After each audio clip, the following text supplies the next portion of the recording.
دوستو، آج کی اس ویڈیو میں جس بہادر اور ہوشیار لڑکی کے بارے میں ہم آپ سے بات کرنے والے ہیں، ہو سکتا ہے کہ آپ میں سے کسی نے بھی اس بہادر لڑکی کا نام پہلے کبھی نہ سنا ہو، لیکن ہماری دنیا کے سب سے بڑے دیش یعنی رشیا میں یہ لڑکی بہت زیادہ مشہور ہے، اور رشیا میں رہنے والا بچہ بھی اس لڑکی کو بڑی اچھی طرح سے جانتا ہے۔ دوستو، یہ عورت کون تھی، کہاں سے تھی، اور آخر اس کی بہادری کے قصے اتنے زیادہ مشہور کیوں ہوئے، یہ ساری چیزیں جاننے سے پہلے ہمارے لیے یہ جان لینا ضروری ہے کہ یہ کہانی اس دور کی ہے کہ جب رشیا اور سلطنت عثمانیہ کے بیچ بڑی زبردست جنگ چل رہی تھی۔ 1877 میں روس کی فوج نے سلطنت عثمانیہ کے ایک شہر ارزروم کے ایک مضبوط قلعے پر قبضہ کر لیا، اور قبضہ کرنے سے پہلے سلطنت عثمانیہ کے ان سارے ہی سپاہیوں کو قتل کر دیا جو اس قلعے کی حفاظت کر رہے تھے۔ سلطنت عثمانیہ کے مرنے والے فوجیوں میں ایک بہت کم عمر کا سپاہی بھی تھا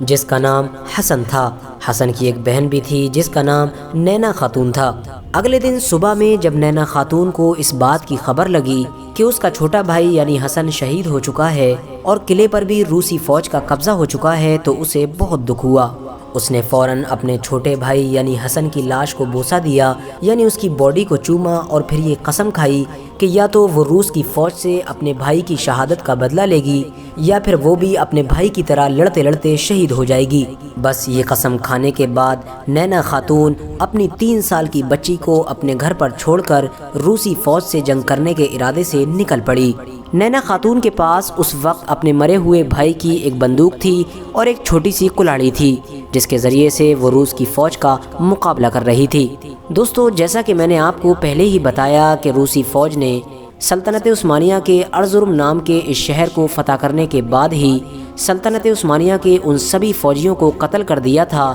جو اس شہر میں موجود تھے، لہٰذا اب روسی فوج کا مقابلہ کرنے کے لیے اس شہر میں سلطنت عثمانیہ کا ایک بھی فوجی موجود نہیں تھا۔ اسی لیے شہر کے عام لوگوں نے ہی روس کی فوج سے لڑنے کا فیصلہ کر لیا تھا۔ دوستو، نینا خاتون کے ساتھ جتنے بھی لوگ روس کی فوج کے خلاف لڑ رہے تھے وہ سبھی عام شہری تھے، اور ان میں سے بھی زیادہ تر یا تو عورتیں تھیں یا پھر بچے ہوئے بوڑھے مرد تھے۔ روس کی طاقتور فوج اور سلطنت عثمانیہ کے عام شہریوں کے بیچ یہ جنگ بہت لمبے وقت تک چلتی رہی تھی۔ جہاں ایک طرف روسی فوج کے پاس خطرناک نئے ہتھیار تھے، تو وہیں دوسری طرف ارزروم شہر کے ان عام لوگوں کے پاس لاٹھیوں، کلہاڑیوں اور کچھ بندوقوں کے علاوہ کچھ نہیں تھا۔ شہر میں رہنے والے سبھی لوگوں نے اپنے اپنے لاٹھی ڈنڈوں اور کلہاڑیوں سے ہی روس کی فوج کے مضبوط اور طاقتور ہتھیاروں کا سامنا کرنا شروع کر دیا تھا، اور ان مقابلہ کرنے والوں میں سب سے آگے نینا خاتون تھی۔ وہیں دوسری طرف روسی فوج کے سپاہیوں کے دل بھی ڈر کے مارے کانپنے لگے تھے،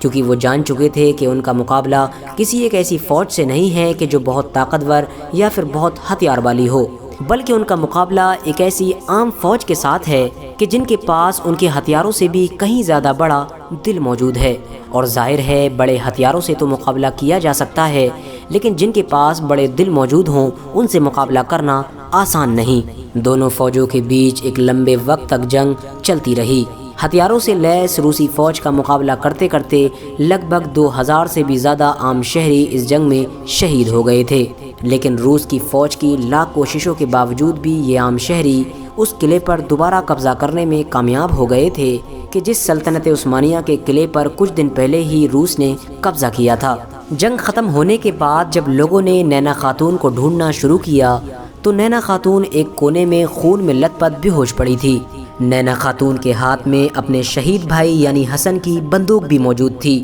نینا خاتون نے اس بندوق کو بڑی مضبوطی کے ساتھ تھام رکھا تھا، اتنی مضبوطی کے ساتھ کہ جب وہ بے ہوش ہوئی تو لوگوں نے بہت کوشش کی کہ ان کے ہاتھوں سے وہ بندوق چھڑا لی جائے، لیکن سبھی لوگ ناکامیاب رہے، اور نینا خاتون کے ہاتھ سے وہ بندوق ان کے ہوش میں آ جانے کے بعد ہی چھڑائی جا سکی تھی۔ دوستو، اس طرح سے نینا خاتون اپنی بہادری اور ہوشیاری کی وجہ سے نہ صرف سلطنت عثمانیہ میں ہی بلکہ پورے رشیا میں بھی مشہور ہو گئی تھیں، اور انہیں mother of the third army کا نام دیا گیا تھا، اور اسی نام سے ہی آج تک وہ پوری دنیا میں جانی اور پہچانی جاتی ہیں۔ 1952 میں جب ایک امریکی گورنر میتھیو نے ترکی کا دورہ کیا تو اس نے نینا خاتون سے ملنے کی خواہش کی۔ ترکی گورنمنٹ نے اس کی اس خواہش کو پورا کرتے ہوئے اس کی ملاقات نینا خاتون سے کروائی۔ حالانکہ نینا خاتون اس وقت تک بہت بوڑھی ہو چکی تھیں، لیکن اس کے باوجود بھی جب اس امریکی گورنر نے نینا خاتون سے یہ سوال کیا کہ اگر آج کے دور میں کوئی جنگ ہو جاتی ہے تو کیا آپ اس میں بھی شریک ہو جائیں گی،